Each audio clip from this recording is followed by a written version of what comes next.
আমাদের জীবনে সব জিনিসেরই কিছু না কিছু আলাদা গুরুত্ব আছে। প্রত্যেকটা জিনিস আমাদের কাছে সমান ইম্পর্ট্যান্ট।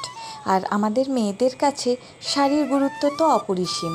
এক একটা শাড়ির এক একটা আলাদা গল্প। শরৎকাল এসেছে, তাই শাড়িগুলো সব রোদে দিচ্ছিলাম।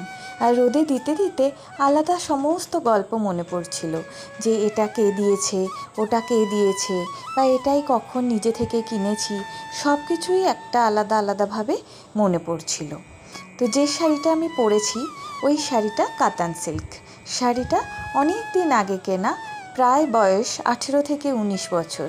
এই সেই শাড়ি। এটা আমার বাবা দিদির বিয়ের সময় আমাকে কিনে দিয়েছিলেন। তাই এটা একটা আলাদাই গুরুত্বপূর্ণ জিনিস আমার জীবনে। বাবা আজ নেই কাছে, কিন্তু মনে হয় তার আশীর্বাদ সবসময় আমাকে ঘিরে আছে। তো এরকম অনেক টুকটাক জিনিস আছে, যেগুলো আমাদের জীবনে অনেকটা গল্প তৈরি করে। তো কেমন লাগলো আমার সাজটা অবশ্যই জানাবেন।